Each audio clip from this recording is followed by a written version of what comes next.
Welcome, everyone, to the Beating the Holiday Blues with Rational Self-Counseling webinar. My name is Dr. Aldo Pucci, and I'm president of the National Association excuse me, of Cognitive Behavioral Therapists. We're based in the Pittsburgh, Pennsylvania area, and spend a lot of time conducting trainings for mental health professionals, providing supervision, and so it's nice to conduct also, as we are today, a briefer webinar than the 2-hour webinars that I normally do for mental health professionals, but that is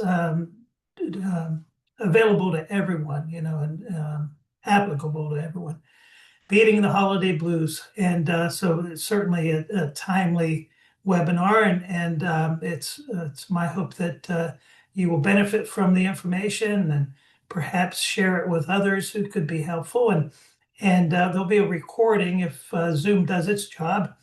There'll be a recording of this that I will share with you all and post to various places as well, YouTube, etc. Okay. All right. And by the way, and we had 100 people sign up for this webinar, the maximum capacity for it. And so hoping that other folks will join as well, as we're about a third of the way here. So now I encourage you to ask questions. Please do. If you're wondering what we're discussing might apply to you or to others that you know, please feel free to ask.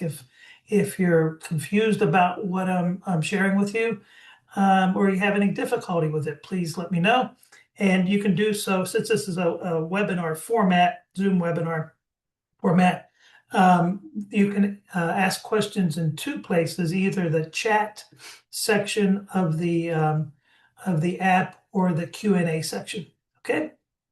All right. So, beating the holiday blues with rational self-counseling. Now, so we're talking about the holidays, and I suppose a great question is, first of all, what is a holiday? People often refer to this time of the year as the holidays, right? The end of normally the December time, maybe include Thanksgiving in what they're thinking in terms of the holidays. So, what is a holiday? A holiday, one definition is a holiday is a special day. So it's not just any day, right? It's a special day that is set aside. Now, this is for rest, for celebration. Notice the word or commemoration, because sometimes we might have a holiday that is a commemoration, but we're not celebrating. We're not saying, oh, it's a wonderful thing, for example, that these veterans died. We might be thankful, certainly, and I hope we are, that they fought for us and were willing to give their lives for our freedoms. But we don't exactly celebrate the fact that they died, right? And so it could be a celebration or a commemoration, and it differs from an ordinary day because people typically take time off from work or school, although there are those who have to work during, like police officers, for example, people who work in hospitals, etc., mills, participate in traditions, or got with family members and friends. So you notice the word or there. So according to this definition, it's possible to have a holiday where you celebrate, but you do not gather with family and friends. Or maybe typically people do gather with family and friends, but it's not a requirement. You can celebrate without doing so, for example. Okay. So with that in mind, that typically when we think of a holiday, not always, but usually when we think of a holiday, we think of it as being a celebration. The question is this then: if it's a celebration, why would anyone be upset? And how could anyone be upset? Okay. Well, if the celebration itself is what's causing people's feelings and behaviors, and the celebration were objectively pleasing and happiness causing, then everyone would be happy during that holiday. But as we know, many people aren't.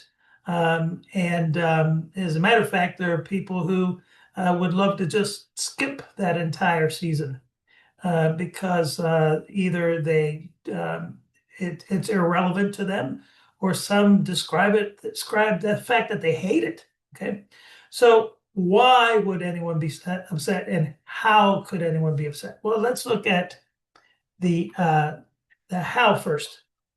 Okay, so to do that, it's important to understand how our emotions work. Okay? And so, whenever we feel a feeling or engage in a behavior, three things happen. And this is what we call the ABCs of emotions. And these ABCs apply to you and to me and to everyone else whose brain and body are working properly in relation to their emotions. So, the first thing that happens whenever we feel a feeling is we're aware of something. So, in other words, we see something, we hear something, someone says something to us. We're aware that it's the holiday season, for example. Then the next thing that happens is we think or believe something about this thing that we're aware of. So that's the B in the emotional ABCs. We think or believe something about this thing. Now, the way we think about this thing will be one of three different ways. It'll either be a positive thought, a neutral thought, or a negative thought. Okay? So a positive thought about this thing that we're aware of would be something like, this is a good thing. Okay, so a positive thought is a favorable assessment of something. You view it as being a good thing. A negative thought is an unfavorable assessment of something. So in other words, you see or hear something, you're aware of something, and you think it's a bad thing. And a neutral thought is an indifferent assessment of something, meaning that you don't view it as being good or bad. It's irrelevant to you, perhaps. Okay. So now, the way we think about what we're aware of then tells our brain how to make the rest of our body feel, and that is the C, the emotional consequence.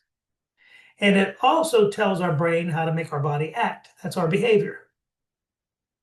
So naturally, then, a positive thought about this thing that we're aware of tells our brain to make our body feel a positive feeling. We're happy, we're excited. A negative thought tells our brain to make our body feel a negative feeling, depressed, angry, anxious. But it's important to keep in mind that when we say a negative feeling, we only mean that it's an unpleasant feeling, not that there's anything at all wrong with feeling that way. And a neutral thought tells our brain to make our body feel a neutral feeling. Now, most people do not know what a neutral feeling is because no one bothers to teach us this, but the word that best describes a neutral feeling is the word calm. Okay, calm. For example, how has your left cheek been feeling, as we've been meeting? Has it felt particularly good so that you thought, wow, my cheek feels good today? Probably not. Has your cheek hurt so that you thought, wow, man, my cheek hurts. Maybe I'm getting a toothache or something. I hope not. Now, your cheek, if you've ever had dental work, you know what no feeling feels like, right? If you have like Novocaine or something, you know what no feeling feels like. And so it's doubtful it felt that way, right? So the word that best describes how your cheek has been feeling is calm. And that's a very important thing to keep in mind when we're talking about learning how to feel better. Okay. So we're aware of something, we think something about what we're aware of, and then the way we think determines how we feel and what we do. So the bottom line is this, and the main message of the ABC model, and this is what we call the ABCs of emotions. The main message with this ABC model is what we're wanting folks to understand is that how our emotions work is that our thoughts cause our feelings and behaviors, not people and situations and things and events, but what we think about people and things and situations and events. Okay. And I say, thank God for that. Thank God that it's our thoughts that cause our feelings and behaviors, not people and things and situations. Because, I'm sure most, if not all of us, learned growing up that things cause our feelings and behaviors, right? How many times have you said or you heard other people say, he made me mad, it made me happy, that made me sad, or the holidays are depressing, they're depressing me. But in fact, what we taught was wrong. It was incorrect. What actually causes our feelings and behaviors is what we think about people and things and situations, how we think about it. And so, if what we had been taught were correct, that things cause our feelings and behaviors, what that would mean is that we would be things emotional slaves, that we wouldn't have any say in the matter. Okay. So that if someone wanted us to be angry, for example, we would have to be because they would be making us. But thankfully, it's how we think about what is going on in our lives. It's how we think about what people say or do, or what time of the year it is, the season, the holiday, what goes on during it. It's what we think about those things that cause our feelings and behaviors. And why that is such a wonderful thing is because if we're feeling a way we would rather not feel, or engaging in a behavior that's a problem for us, we can learn how to think differently about what's going on so as to feel and act differently, even if the situation doesn't change, right? And see, that's the beauty of this. Your situation does not have to change at all for you to change the way you feel and act, because you can change the way you think. And as a matter of fact, even if your situation does change, let's say it improves in some way, you still have to change your thinking along with it. Otherwise, you will act as if it hadn't changed. Okay. So, the wonderful thing about how our emotions work, and this is good news. And as a matter of fact, if there were one thing that you got from this webinar today, if you didn't already know it, I would hope it would be this. And that is, our thoughts cause our feelings and behaviors, not people and things and situations and events. Okay. So that's good news number one. The second wonderful thing about how our emotions work is that there are three emotional options, not two. Okay. Most people believe, because that's what we've been taught, that there are only two emotional options. We are either happy or we are miserable. Okay. So something personally undesirable happens to us. Let's say, we were really hoping for a loved one to be able to make it for Christmas, and they just can't get to your home. They just can't be there. Well, let's see. If you really wanted them to be there, it doesn't make sense for you to be happy about it. So if there are only two options, what's the only other option? And that is to be upset about it. But thankfully, there is this third emotional option that our bodies have always known about, that no one's bothered to teach us. And that is this in-between or calm. So that we're not happy about it, but we're not miserable either. Okay. So feelings that are more along the lines of calm, because it's a continuum, okay, are like sad as opposed to depressed. Okay. Irritated as opposed to angry. So the more along the lines of calm we feel, the better we feel, first of all. And also, usually the better position we're in to find a solution to our personally undesirable situation. I don't know if you've noticed, but very often when a person is really bogged down in feeling miserable, it's very difficult for them to, number one, be happy about anything else, right? As long as they are making themselves miserable about one thing. And secondly, it's more difficult for them to make use of their knowledge, their intelligence, their resources to find a solution to their problem if there is one. Okay. And so by learning how to move from feeling very depressed or angry or very anxious about what's going on to feeling more along the lines of calm, like sad about it or irritated, or perhaps even completely calm. Not only does that put us in a much better position to be happy about other things, but it also helps us to make use of the intelligence we have, the knowledge that we have to find a solution, if there is one.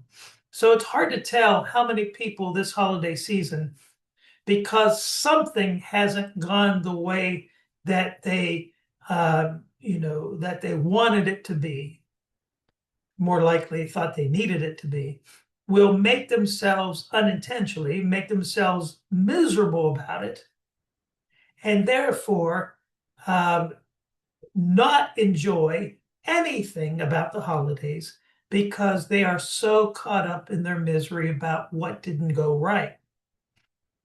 But instead, if we move our thinking, adjust our thinking, we're going to talk about that here in a moment, from misery producing thoughts to thoughts that cause more calm feelings more along the lines of calm, like that cause sadness, for example, or irritation, or just a little anxiety, then that will free you up to enjoy other aspects of the holiday, even though what you wanted, a certain aspect of it didn't work out the way you wanted. Okay. All right. So two wonderful things about how our emotions work is our thoughts cause our feelings and behaviors, and there are three emotional options, not two. Okay, so does anyone have any question about this or any concern with this? It looks like we had a okay. Any question about the ABCs and the fact that our thoughts cause our feelings and behaviors?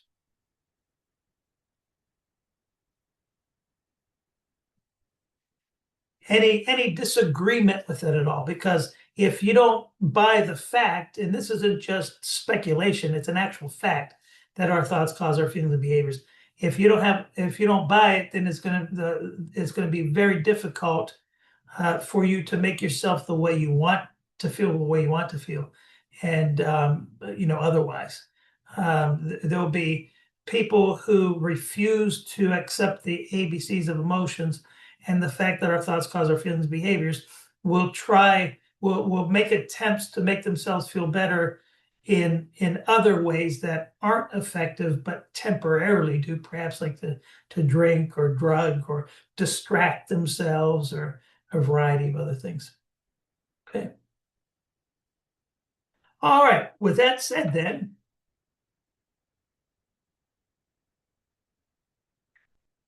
how do we upset ourselves over the holidays? Well, first of all, like I said, by the fact that our thoughts cause our feelings and behaviors, first of all, right?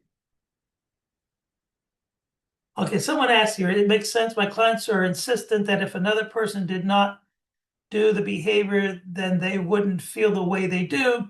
It typically takes time for them to come around to understanding this concept. Well, and what I teach folks is that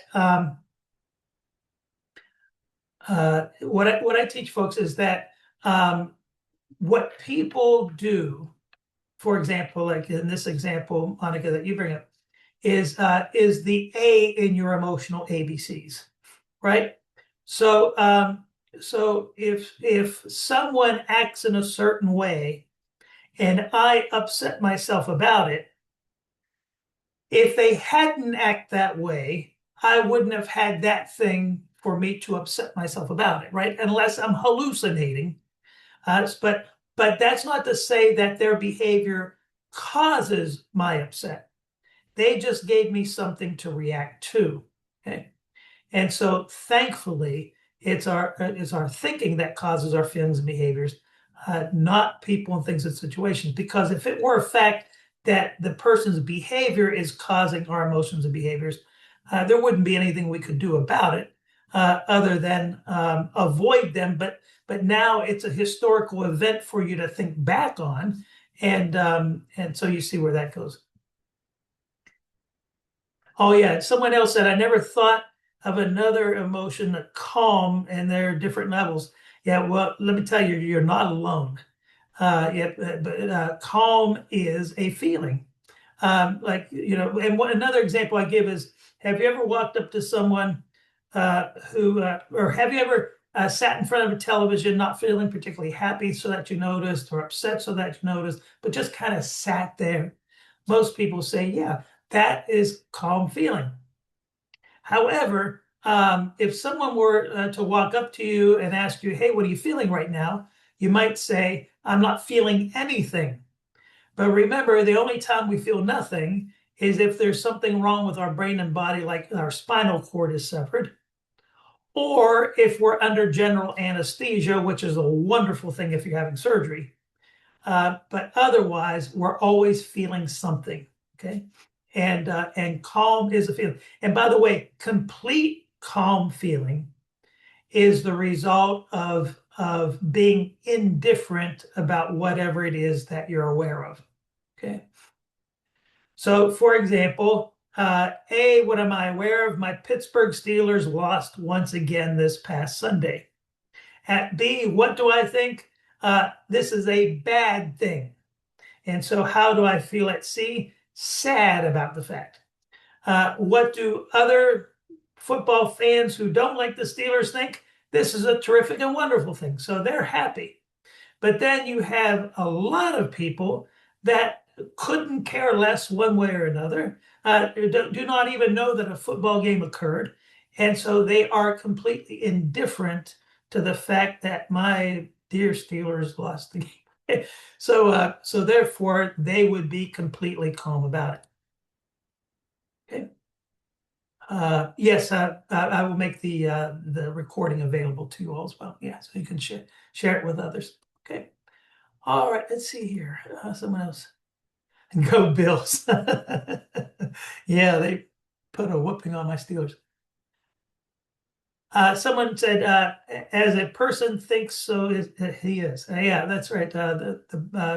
Psychologists like to think that they discovered this, um, this is recorded in the Bible. We've known it much longer but way before Albert Ellis ever came around. Okay. Someone else asked, is there a handout for this training? There isn't, but I will send it like a summary uh, to you all probably tomorrow, including a link to the recording and all that. Oh, you're welcome. So it said, curious, how do you move people from upset to calm? Another great question. Well, usually, and we're going to talk about this here in a moment now, usually misery is produced by thoughts like, I can't take it, I can't stand it, I need it not be, it must be the way I want it to be, etc. And so we help them to move it to more along the lines of calm, if that's what they're wanting, by helping them to change this is terrible, horrible, awful to it's unfortunate and unpleasant. Move from I can't take it, I can't stand it to I can stand it, but I very much dislike it. See, so taking it out of the category of life threatening and putting it into the category of unpleasant, uncomfortable, where it belongs. Out of the category of I need this like I'm going to die if I don't have it, into the category of I only want it and therefore I'll be disappointed if I don't have it. Okay. And so that's a great question. Another great question, is there a continuum between happy and calm? There is. However, we at least in the English language do not seem to have very many words associated with those feelings in between. And it's unfortunate, we just don't see. Another person asked, do the ABCs of emotions explain all causes of emotional response? Now, the key word here is response, because if it is a response to something and the person demonstrates voluntary control over their behavior. For example, if they put their mind on something else, they feel differently. Then the ABCs will explain that emotion or behavior.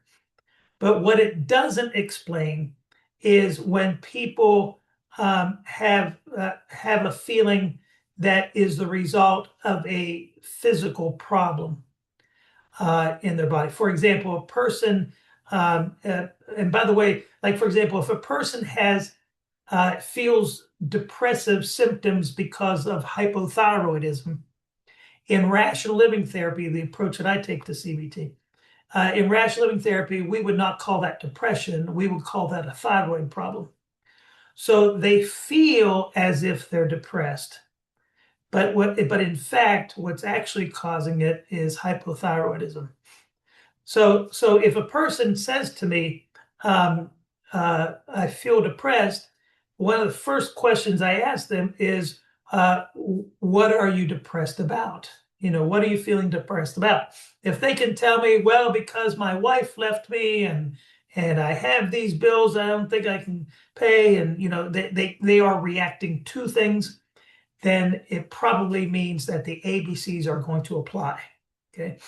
On the other hand, if they say, I have no idea, I really am not depressed about anything that I know of, but I sure feel down, and nothing's gone on.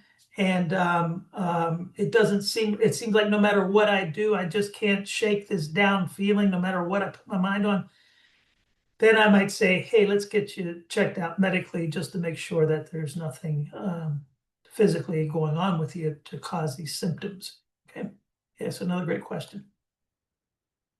All right, let's see.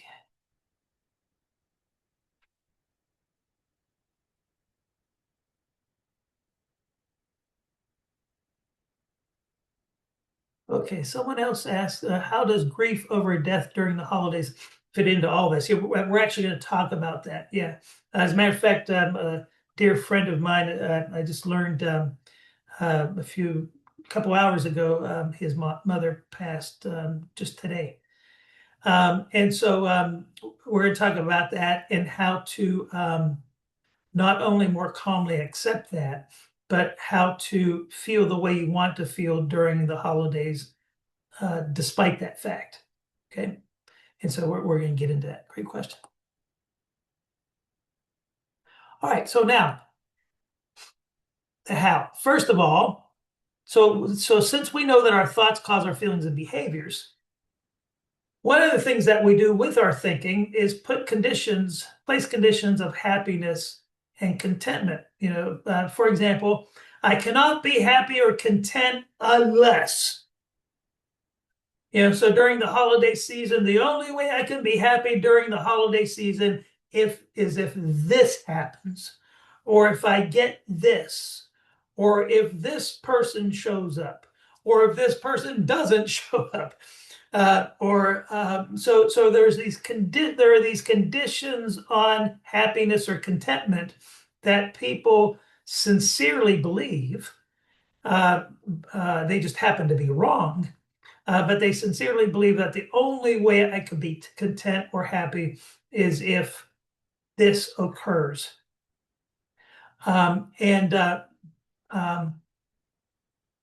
But the fact is, the only thing you actually need to be happy is a brain and body that are working properly in terms of how our emotions work,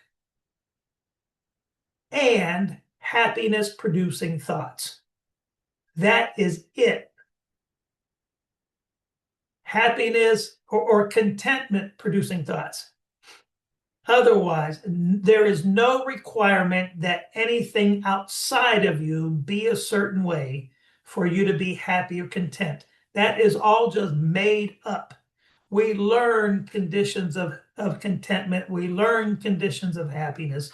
And so, as a matter of fact, what we also learn is this next point. If it's not the way I insist it be, I must make myself miserable about it. So not only can I not be happy if it's not a certain way, I have to take it a step further and make myself miserable about it if it's not the way I insist it be. And the fact is, there's nothing about the human brain and body and how our emotions work that requires us to make ourselves miserable about anything, or that requires us to make ourselves happy or content about anything for that matter. Okay. So therefore, if the good news is that if you're, in this case, for our topic of discussion, if your holiday isn't the way you want it to be, you can work to calmly accept that fact and find happiness, make yourself happy about other aspects of the holiday, or content with other aspects of the holiday. So sure, I'm not happy that my favorite uncle cannot make it for our Christmas dinner. I'm not happy about that fact, but I am happy that everyone else is going to be there, and or at least I'm content with that, that everyone else is going to be there. Okay. But there's no requirement that you make yourself miserable if Uncle Joe isn't at the dinner table. Okay. All right. Any question about that fact? People place conditions. The only way I can be happy is if. And what I say is the only way you're going to be happy, the only thing you need to be happy is a brain and body that are working properly in relation to our emotions and behaviors and happiness producing thoughts. That's it. Okay. All right. Now, so confusing needs and wants is a very important thing to understand. When people make themselves miserable, whether they're very depressed or very anxious or very angry, I can guarantee you that they are thinking a need type thought. And so if that's how you've been feeling, I can guarantee you that you are thinking a need type thought. So let's look at this. In rational living therapy, we like to categorize needs into two types. There are absolute needs and there are conditional needs. Okay. Absolute needs are those things that are required for survival, those things that keep us alive, such as air, food, water, a certain amount of warmth. Sometimes a person needs a particular medication to remain alive. Okay. Everything else on this planet is a want or a desire. The only problem is that often, very often, people mislabel wants as being needs. And so therefore, how do they feel? How do they act? How do they react when they go without those things? The same as they would if they were going without air and food and water. You can see it in their actions. You can see it in their reactions, that they're equating something with a life or death situation. Okay. And so the example I like to give is, let's say that I'm working with a gentleman, and one day he comes to the office and for therapy, and he's shaking. His voice is quivering, and I ask him, "Wow, what's the matter? What's wrong?" And he said, "My wife left me." Now, in that situation, is he acting as though he wants his wife and he sure will be disappointed if she doesn't return? Or is he acting like he's going to drop dead any second? Right? His body doesn't lie. We can see that he's equating this with a life or death situation as if she were heir to him. Now, no matter how poetic that might sound, the fact is, no matter how outstanding, wonderful, terrific, and unique she She is only a want, thank God, and not a need. Especially thank God if she doesn't return, right? Now, there are conditional need statements. That's the second kind of need that we define in rational therapy. Conditional need statements that may or may not be accurate. Okay. A conditional need statement is a this is required for that type of statement. This is needed for that. For example, to make chocolate cake, you need chocolate. That's probably an accurate conditional need statement. Okay. So let's say you are wanting to make it to a family member's home who lives across the country for the holidays, and you have your flight ready. It's all booked, and you're looking forward to going there, to getting there. And so we might say, you might say, for me to get to their home, I need to travel there. That's probably an accurate conditional need statement. However, let's say you get to the airport and your flight, and all of the flights, as a matter of fact, are canceled for whatever reason. And it's just too far for you to drive. By the time you get there, it'll be time to come home. And so there's just no way to make it to your relative's home. If you panicked over that fact, then you would be equating it with an absolute need, like your life depends on it. That we certainly can dispute and obviously would be incorrect.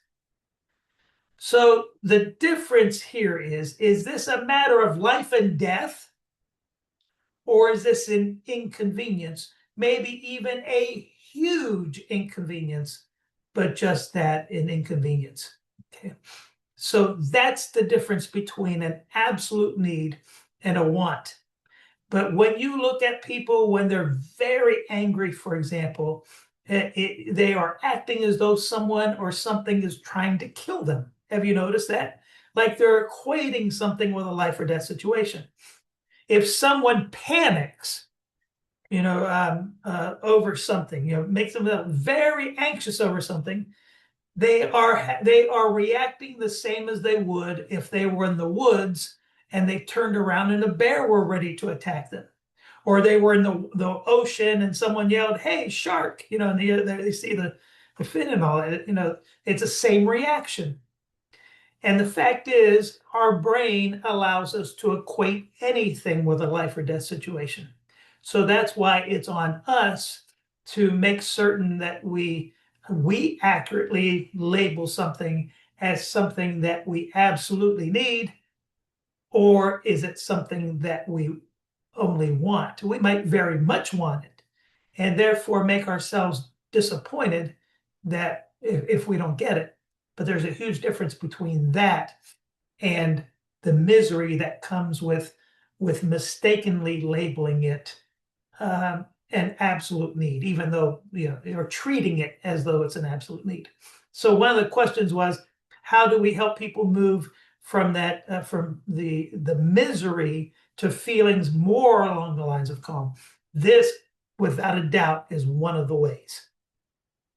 Helping people to take these things that they're equating with an absolute need, or situations that they're equating with a life or death situation, out of that category and putting it into the category of things that I want, things that I prefer to be, what I very much desire, but certainly it's not a life or death situation if I don't have it. Okay. All right. Looks like we have a question here. Seems experiencing circumstances as absolute need is so much more common. Why do you think that is? Because we're taught to do that. We are taught that there are things that you need. The Beatles, all you need is love, right? We're taught in songs, "Can't live if living is without you." Sounds very romantic, but it's nutty. And so we're taught, if you put an infant in a lion's cage, Unless the lion makes a loud noise and startles the child does not know to be afraid of that lion. So we learn to equate things with absolute needs. People panic over the possibility that someone might think poorly of them when they give their speech, might criticize them in some way, as if they need their approval. And so we're taught this nonsense, and so it's no wonder. And so that's why that's common. Why recognizing that it's a want instead of a need is not common is because that teaching is not common. So, great question. Another statement: we must be aware of our feelings and label them appropriately. Yeah, I agree. And as a matter of fact, in rational living therapy, one of the things we teach is that these feeling lists that you see, hundreds of words, most of them are not feelings at all. They're actually evaluations. But that's a whole other topic. Okay. All right, great. So therefore, when you see, people in a store on Black Friday fighting over a television, coming to blows over a television, they're acting as though they're fighting over, food that someone's going to starve if they don't have. Okay. And so, uh, or you see people making themselves very depressed or very anxious. There's a need thought there. So if that's how you've been feeling, it's time to work on that and say, well, no, as much as I want this, as strongly, as much as I prefer to have this, thank God it's only a want. I'll survive not having it. I'll be very disappointed, but thankfully I'll survive. So I refuse to treat this like it's something that will kill me if I don't have it, or if it doesn't work out the way I want, or etc. And by the way, also in relation to others as well, right? Sometimes parents fret over, well, what's going to happen? We're going to get into this. What's going to happen, to my child if I can't get them this? It'll be traumatizing, it'd be a horrible thing if they were disappointed, and like they couldn't take it or stand it. And we're going to get into that. Okay. All right.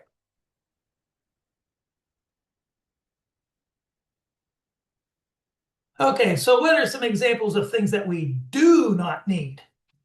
That present we're hoping for. Yes, even the guitar that I hope my wife is going to get me, I only want it and I do not need it. People to show up at our party, to attend a party, people to be courteous.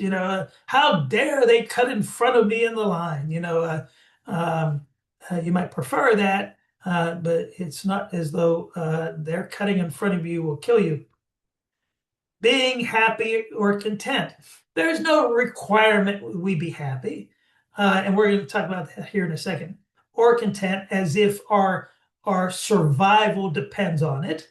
We might very much want it. We sure might enjoy it and maybe even appreciate it when we feel that way. But there is no biological requirement for survival that we be happy or content. People to treat us like they love us. Sometimes people will make an inference. They will come to the conclusion, well, this person didn't contact me on the holiday, or didn't give me a gift or something. They must not love me. But why do they think that's a horrible thing? Because I need them to love me. And what I'm saying here is that no, you don't. You might want it. You might very much prefer it. You might be very thankful for it if you have it. But it's important for us to take it out of the category of an absolute need, like it's air and we'll die if we don't have it, and put it into the category of something that I want and prefer, but thankfully can live without. And once I come to that conclusion, then I can find enjoyment and contentment and happiness is much easier to anyhow with other things. Or a date for New Year's Eve, for example, okay? Or to be home for the holidays. Now, this is a little bit of a pet peeve of mine, that I put home in quotations, to be home for the holidays. Um, so, I'm not disputing the fact that old Christmas song, "There's no place like home for the holidays." That might be the case for many people. But the reason I have home in quotes is because um, uh, one of the problematic things, just like someone had mentioned, it's important for us to label the our emotions correctly. I find it fascinating, and I find that one of the reasons why people upset themselves and why they're perpetually homesick, even though they're 80 years old, is because they're never home. Home to them is where they grew up. Home to them is the house that they lived in before they went off and got married and all that. Home is the town that they were raised in, or etc. So the place that they live now is never their home. And so that's why I put home in quotes. So it's no wonder.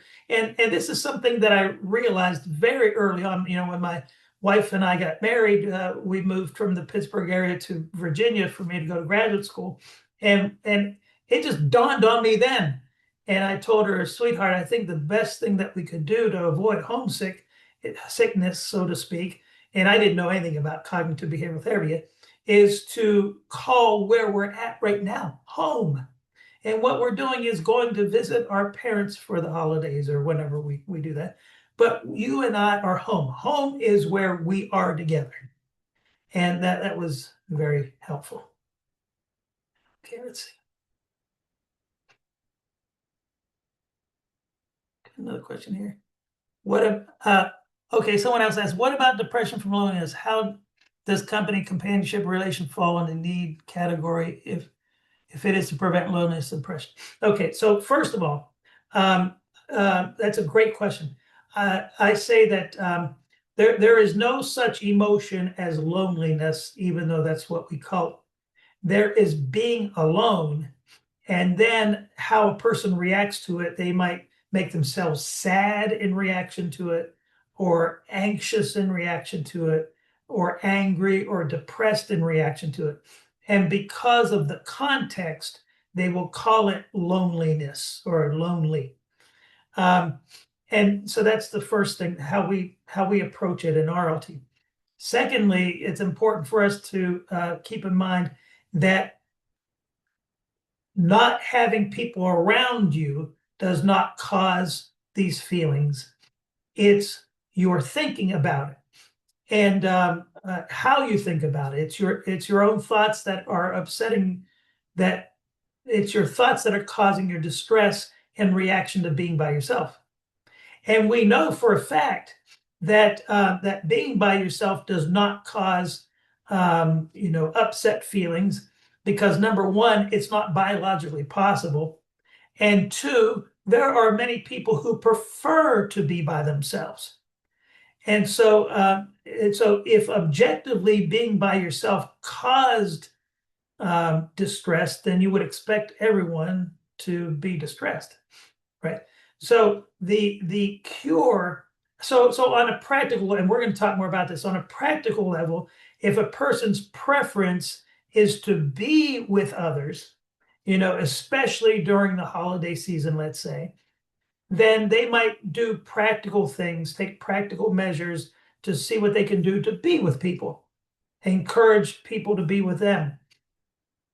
But otherwise, it's important for them to work on that thinking that's causing their distress in relation to being by themselves. Okay. Not to mention the fact, have you ever been, in a group of people that you don't know? There are plenty of people around you. but still had the impression that you were lonely. So it's thinking, right? It's thinking. So that's a terrific question.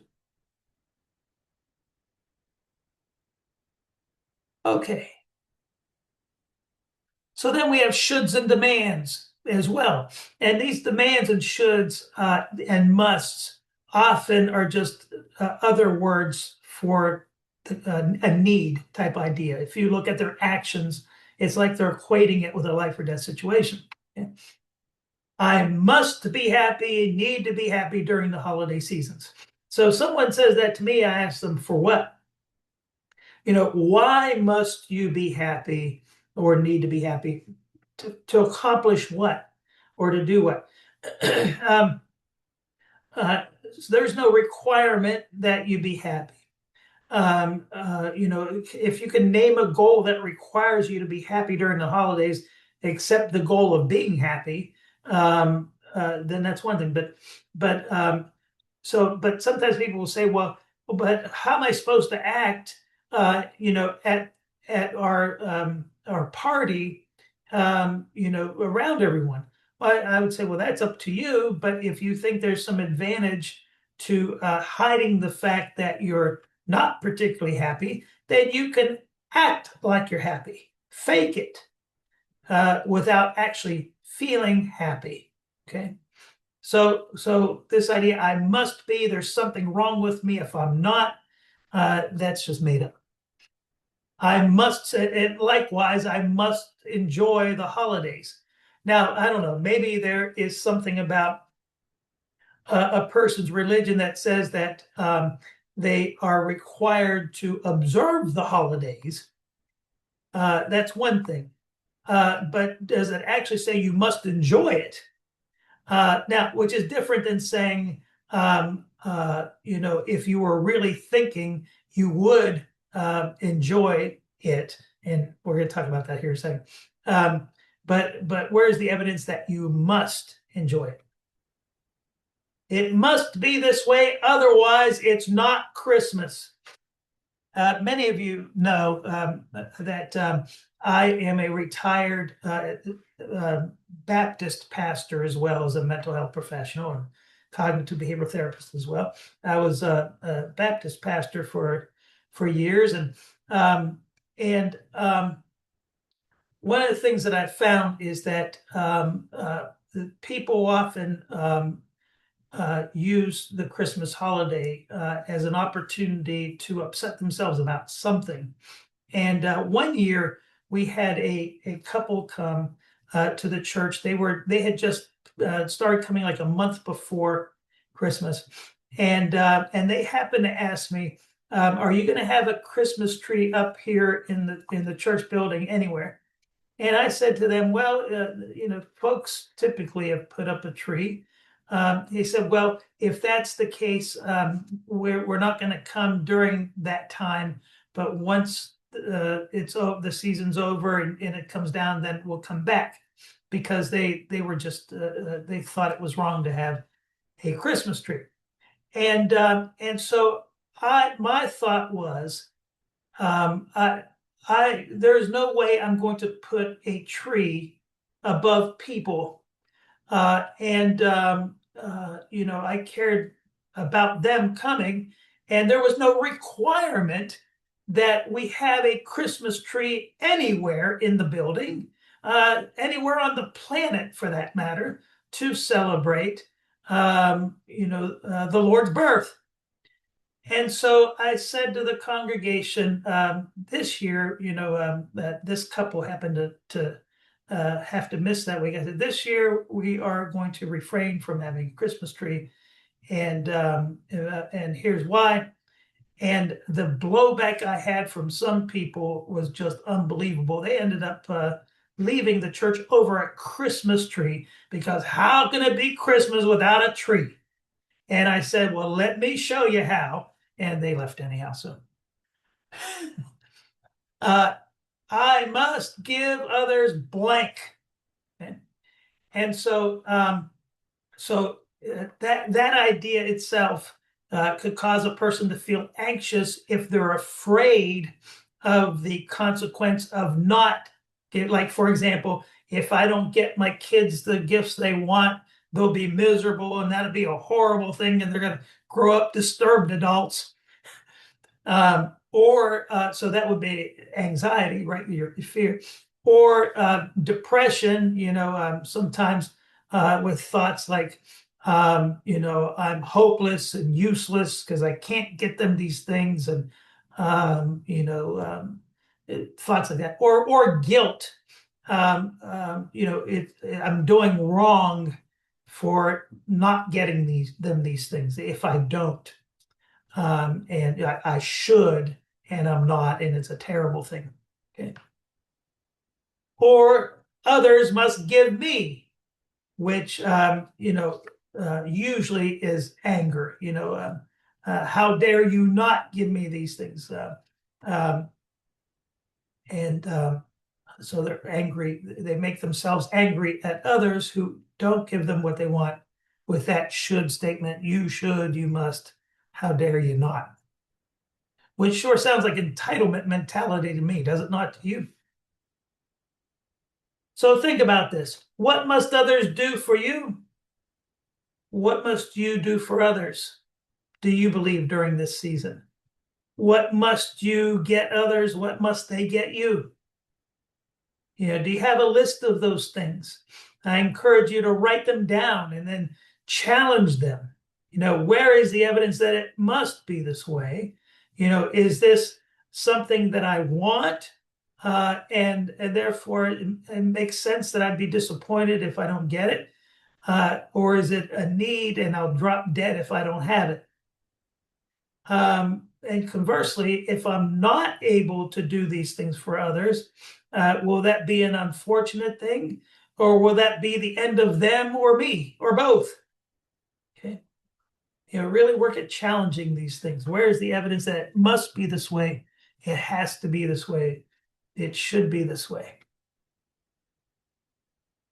Yeah, another one, my kids must get what they asked for. It'll be terrible if they don't. You think of the anxiety that many people make themselves feel over the possibility of not their kids not being disappointed. Like disappointment is going to be some kind of life altering thing that will create long-term disturbance. Which, first of all, the lack of a present isn't what causes anything. It's a person's thoughts about it. So the more that we model calm acceptance, rational disappointment, the more that will rub off on our kids and help them to react the same way. Okay. See, I think we have a question here. Could this help with SAD, seasonal affective disorder? Seems like that some melatonin nightly works for me to lift the general feeling of sadness when the days start to get shorter. It seems as sad may be or can be differentiated from one's thoughts about the holidays. Yeah, well, that's a possibility. Often it's vitamin D. So, I mean, if melatonin is helpful for you, terrific.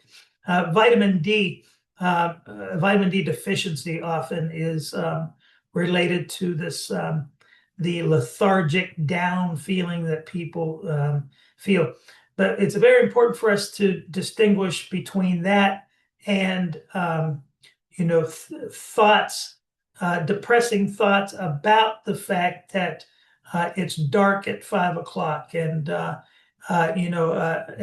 I'm bored and it's terrible that I can't be outside because it's freezing and I don't know what to do with myself and I can't take that and those kinds of upsetting thoughts about that time of year. For a lot of people, other people are probably in Arizona are probably laughing at that discussion, um, but but certainly, but there are some biological things that can occur, like a lack of sunlight, relating to a lack of vitamin D, and so there are some physical things that can help with that, certainly.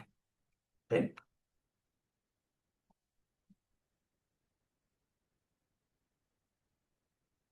Okay, other shoulds and demands like people must not be rude to me. I can't stand it when they are. People must not be in my way. I have a right to be here and you don't. I shouldn't have to wait in line. I hate it when I have to. So let's talk about turning needs into wants, turning needs and wants, I'm sorry, to uh, uh, and must to preferences. I want I want that present, but I do not need it, right? My desire is that, and I'm hoping that I will, but I no way need it. I prefer that people show up at our party, but I'll be okay if they do not. My desire is to attend the party, but if I can't, it will only be unfortunate. I like people to be courteous, but I don't need it. My desire is to be happy and content. I don't need it, but I desire it. I want people to treat me like they love me, but my existence does not depend on it.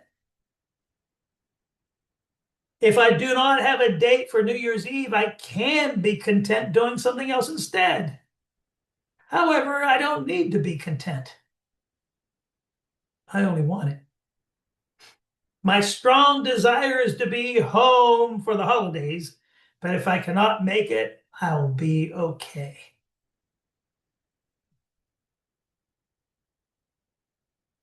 I prefer people to be courteous rather than rude, but I can stand it when they are not.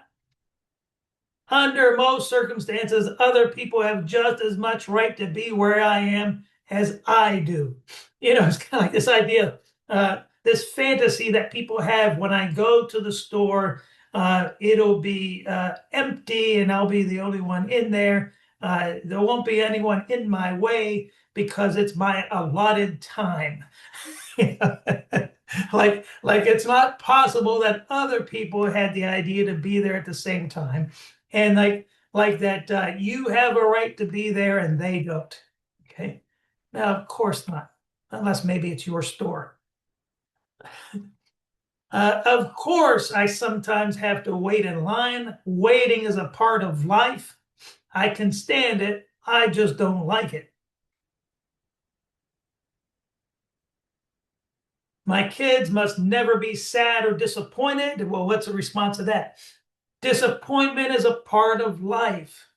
I will do my best, or I will do the best I can to get them what they want, but they will get over it if I'm unable to get it for them. What they want are wants and not needs. Okay. All right. Any question about that? Looks like we have, okay. Let's see here. Reframing. Yeah, someone said reframing using different language and words and ones that are accurate.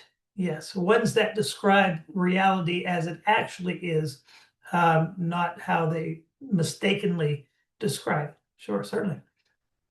Now, here's another point to consider, and that is sometimes it's the idea of it. Like someone doesn't show up for your party or some event that you have or something like that, and you think to yourself, well, how dare they not come to my party? But in reality, as I say here, your party and your enjoyment did not depend on them attending it. And as a matter of fact, you might have not really wanted them to be there. So in that case, a person is upset about the idea of it, not the consequence of it. And as folks who have trained know, I talk about this a lot. We see this a great deal in mental health. People making themselves miserable over the idea of something rather than the impact, the actual impact on their life. And so, is it possible? So someone doesn't show up. is it possible for us to have this party and to enjoy it without them? Yes, it is. So any amount of upset I make myself over the fact that they didn't show up is only in relation to the idea of it, because if I have this idea that they must, they have to, how dare they not, as opposed to any actual consequence in relation to my goal of having the party and enjoying it. Okay? And that's why we say in rational living therapy, you cannot have a problem without having a goal. Okay? You cannot have a problem without having a goal. Okay. And so, and this now is going to lead into something else that can be very helpful during the holiday seasons. In rational living therapy, we like to categorize problems into two types, okay? There are practical problems and there are emotional problems. A practical problem is a situation where you have a goal and there's something standing in the way of achieving that goal, making it more difficult to achieve that goal. For example, let's say that on the way to work one morning, your car breaks down. That your car breaking down would interfere with your goal of getting to work, which very well might interfere with your goal of earning money and paying your bills. So that would be a practical problem. An emotional problem usually is in reaction to a practical problem. It's the upset you feel in reaction to your car being broken.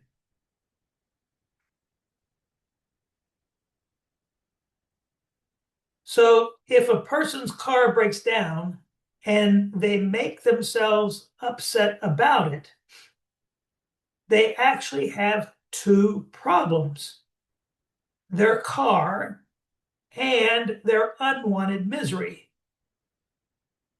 But why do most people lump them together and think they only have one problem?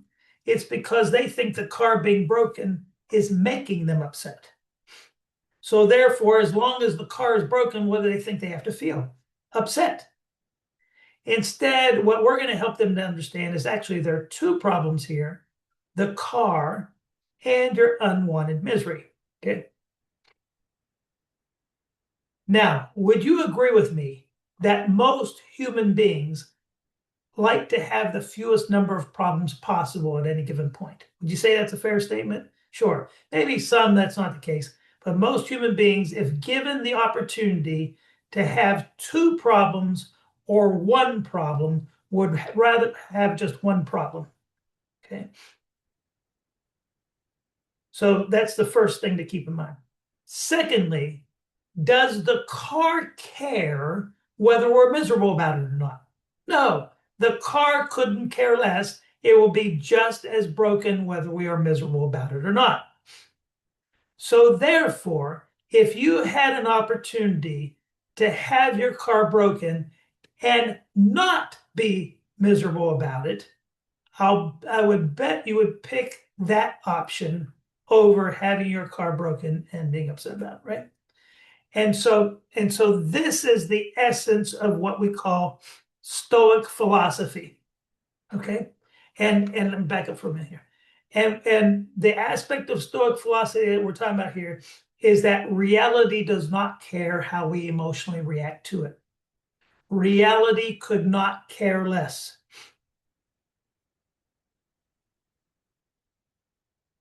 And so therefore, as long as we will have this problem, whether we're miserable about it or not, we might as well give up the misery, or at least learn how to if we do not know how.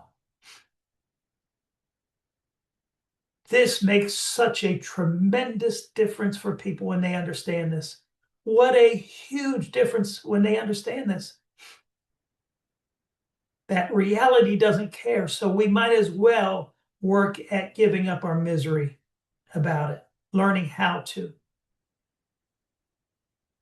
And so a way to apply in relation to the holidays, this aspect of Stoic philosophy, is you really wanted people to be there for the holidays, or maybe someone has passed, and obviously cannot be there for the holiday. An attitude to work at developing and cementing in your head is that people are missing from the dinner table, for example, or from unwrapping gifts or whatever it is that we do, whether we are miserable about it or not. You see? Or we do not have the money for this, whether we are miserable about it or not. I can't get to my family, whether I'm miserable about it or not. I don't have a date for a New Year's Eve, whether I am miserable about it or not. So therefore, I have a decision to make.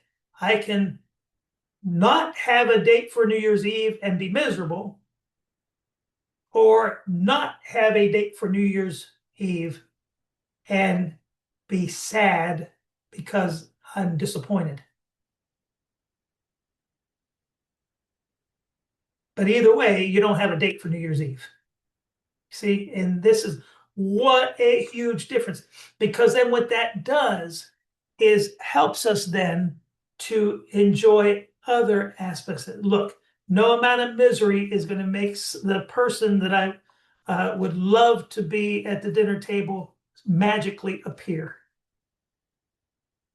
As much as I wish she were there, it's just not happening. No amount of misery is going to change that. So I might as well work at appreciating and enjoying and being thankful for the people who are there and the time that we can spend together. See, what a beautiful thing. So it's not caring, and it's not feeling. It's just coming to the realization that no amount of misery is going to change things. So I might as well learn how to give it up, if that's what I'm wanting. Now, if a person said, my preference is to be miserable on the holiday, then I would say that's your business. Who am I to say you're not allowed? I'd want to make sure that, in fact, that was a desire and not something they thought they had to feel. But otherwise, go for it. Who am I to say you're not allowed? Okay. So this aspect of Stoic philosophy can be very, very helpful for these situations like this. Okay. All right. Another thing to consider about the holidays is, what am I actually celebrating? What is the point? Where is your focus? For example, Christmas. Okay. Is it, if a person is a Christian and they are celebrating Christmas, is Christmas about the earthly birth of Jesus, or is it International Gift Giving and Receiving Day? You see, just what is the point of the holiday? When I was a pastor and preaching, I remember one Christmas, because people were upset about this and that in relation to the season. I just told them, I said, look, if you are upset about anything during this Christmas season related to Christmas, it's not about the fact that Jesus was born. And if you are upset about the fact that Jesus was born, then please see me after the service. Okay. All right. So it's all these other things that got attached to that. But it can happen with any holiday, right? You can attach anything to Independence Day, anything to Memorial Day or Valentine's Day. Anything can be attached to, associated with it. Okay. So what am I actually celebrating? If it's a celebration, what am I actually celebrating? And so is it possible to enjoy this day, focusing on the meaning of it, even though we didn't have any money to buy anyone presents, even though half the family is not coming over this year, even though I'm not feeling well. Even though we're late on our bills, whatever the case may be, is it possible for me to be thankful for, what this holiday represents? Of course it is. Okay. And then you look, oh, what a horrible thing it is. I'm going to miss out on New Year's Eve, or, this, that, and the other, or, all this celebration. Wow, we're going to celebrate that there's a new year. So, but that's okay. If that's your thing, go for it. But it's what a horrible thing it is that I'm missing out on that. So the question is, how much different will life be really on January 1st than it was on December 31st? What happens when the clock strikes 12? So there's all this hooray, hooray, hooray. But really, if you think about it, under both circumstances, life is pretty much the same way the next day, except people might have hangovers and all that. Okay. So it's thinking about what's the point of this holiday? And have I really gone off track, and complicated it and given myself reasons to upset myself if things don't work out? Okay. Someone mentioned that difficulty forgetting bad experiences associated with the holidays. And I remember years ago, I had a woman who came to me who was her father died in her arms unexpectedly. They were unwrapping presents, of all things. Died in her arms unexpectedly on Christmas Day. And so she said to me, I don't know how I can ever enjoy Christmas again. And I have this image that pops into my head, of him dying, and there wasn't anything I could do about it, and all those things. Well, one of the things, by the way, is what we call rational hypnotherapy. That can be helpful for situations like that. And if you want to know more about that, please feel free to email me. You could respond to the email that I will send out to you all with the link to the recording and all that. Be glad to let you know about it. But also work on any irrational thoughts about the experience. Like that complicate matters, like it was my fault. There's no way I could ever enjoy a Christmas again. There's no way I could ever think about anything other than that. Different ideas that complicate matters as opposed to it sure was very unfortunate that Dad died on Christmas Day. But of course, it probably would have found it unfortunate if he had died a month before or a month after, right? Develop new rational replacement thoughts and practice them. And one of the things you can do is practice visualizing yourself with whatever it is you do on your holiday, with a smile on your face and enjoying other people's company and all those things. Practicing that imagery rather than holding your dad in your arms who's dying. And just like I said, create new images of the holiday and practice them. Okay. And in relation to missing people who have passed, people often depress themselves when they think things like, it's not whatever holiday without Dad being around.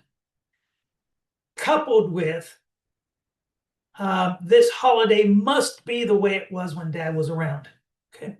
So what's the solution to that? The kind of attitude that says something like this: we sure do miss Dad and loved him. That's supposed to be loved him being with us for the holidays, and we wish he were here. We can be happy with new traditions and activities for the holidays. So you're not lying to yourself. You're not saying it doesn't matter whether Dad is here or not. No, I wish he were here. It's unfortunate that he's not. We will miss him. However, we are going to focus on new traditions, maybe that because there are certain things we couldn't do without Dad, perhaps. But we're going to focus on new traditions and new activities, and enjoy those. Okay. Anxiety related. How will I do this holiday without my wife? I can't stand it without her. What's the solution? An idea like there's nothing about the holiday that is absolutely required, like someone will die if I mess it up. In other words, treating it like it's surgery and someone's going to die if I make a wrong cut. No, it's there are certain things maybe that people are expecting and all, but it's not a life or death situation for me to make myself this anxious about.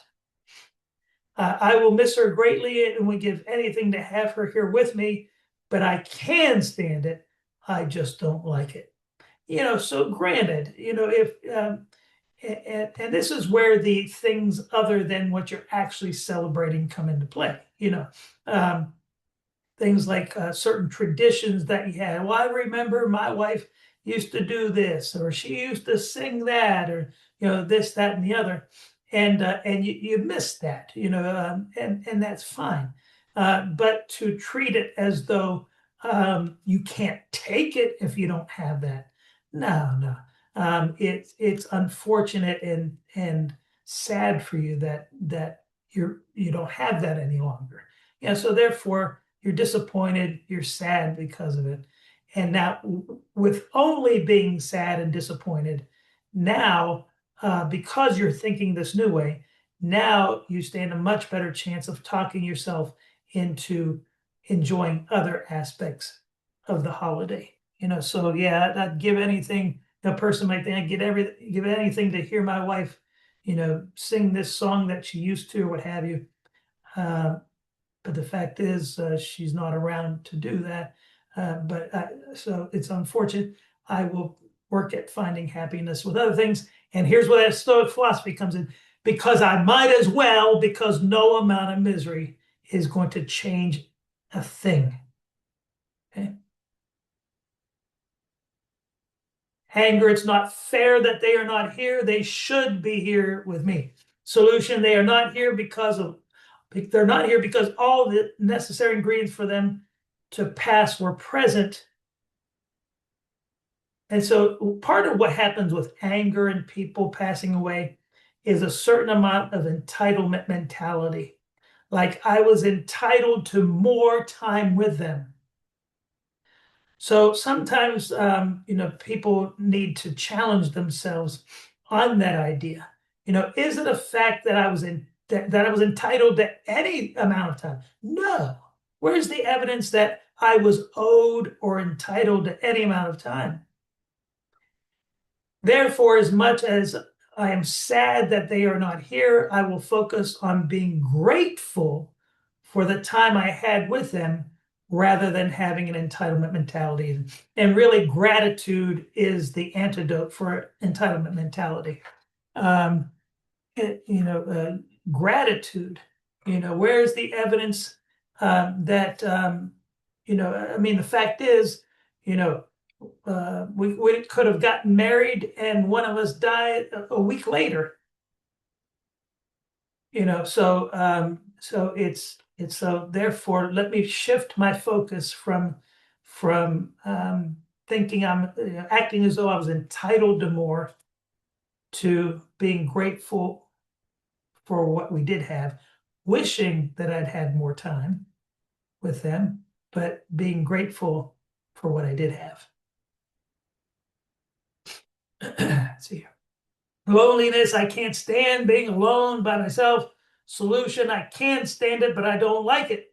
I strongly prefer to be with others, especially during the holidays. And since I prefer to be with others, I will do what I can to make that so. However, if I cannot achieve that, I will be okay. It will only be unfortunate, not terrible, horrible, awful. Okay. Another thing to do is refuse to fall for unrealistic images. These images give the impression that we are missing out. You know, so for example, refusing to fall or refuse to fall. That's supposed to be refuse to fall for the commercial picture of how things should be during the holidays. Don't you just love the commercials where a guy's wife walks out to the house and they see a brand new car with a bow on it? How many people are going to be able to do that for Christmas this year, or Hanukkah, whatever, right? Whatever holiday you do, not many. And so it's this, well, wow, yeah, I sure wish I could do that for my wife, and how horrible it is that I can't. And meanwhile, the wife is saying, I wish my husband could do that for me, and how terrible it is that he can't. So refuse to fall for this. Of course, they're going to try to pitch what they can to try to sell what they have to sell, but refuse to fall for that. And refuse to believe the images nowadays that you see on social media as if they represent the entirety of their experience. It's doubtful that you're going to see pictures of any negative aspect of it. You're certainly not, well, so that's just the point. Is just focus on what you're doing and be thankful. Make yourself thankful by refusing to think in an entitled way. Be thankful for what you have. Overcome distress intolerance. That's another part of this. I'm depressed about this, and I can't stand feeling depressed. What I call distress intolerance. Can't stand feeling depressed or anxious or angry.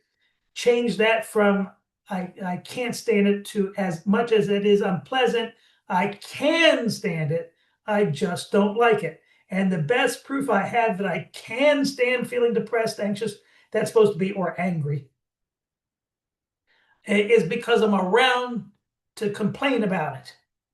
If I couldn't stand it, it would kill me. And so therefore, once again, we're taking emotional distress out of the category of life-threatening and putting it into the category of unpleasant and uncomfortable, where it belongs, because that's all it is. So because of that, that's why I say refrain from trying to medicate yourself with alcohol or other drugs. They will only make matters worse. Okay, and so work at that. I can stand feeling this way, I just don't like it. Now, just because you realize you can stand it does not mean you want to feel that way.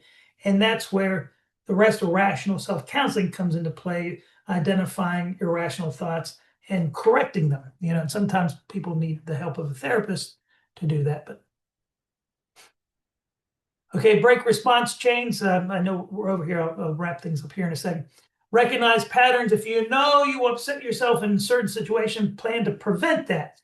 So if you start to upset yourself, you can switch to alternative behavior. So, for example, if you know that you are very intolerant of people being in your way, but you haven't quite worked that out so that you are more tolerant, shop at a time when there are fewer people there, so that you minimize that. Or if you know that when you're together with family, if certain people bring up a topic, if people bring up a certain topic, then things will, people will start arguing with each other. You perhaps can, since you know that pattern, you can head it off by quickly changing the subject, you see. But then conversely, there's something else you can do that's not breaking response chains, and that is expose yourself repeatedly until the undesired reaction weakens. Like I saw someone whose husband died a year ago. She posted on Facebook, I just can't take this hearing Christmas music. I'm just too sad when I listen to Christmas music now since he died. So one thing she could do, if she wanted to enjoy the Christmas music like she used to, is she could just repeatedly listen to it, just over and over. She could put on music on her streaming device or whatever, or just put on one of these stations 24-hour Christmas music and just listen to it over and over and over until that reaction weakens. And so that could be something that would be helpful to her. Okay, so any question about anything before we wrap things up? Any questions or concerns about anything?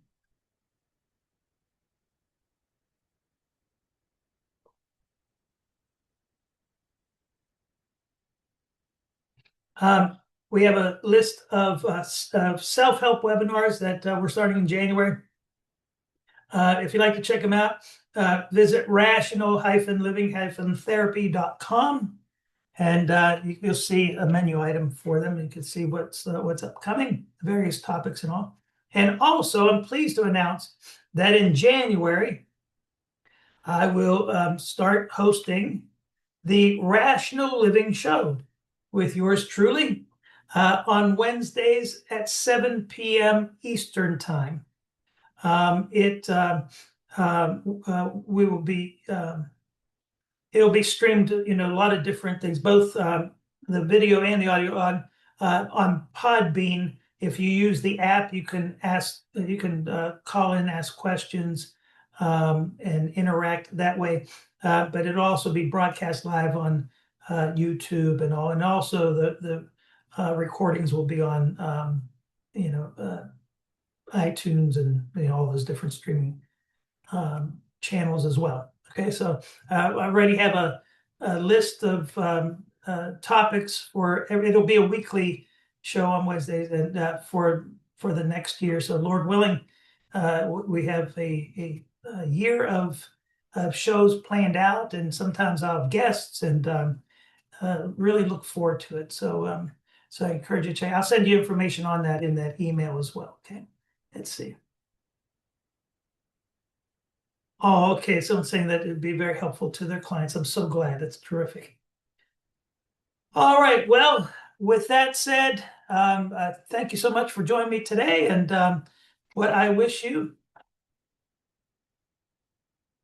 is happy holidays, or at least content holidays, anyhow. All right. All right, everybody, take care. Hope to see you again soon.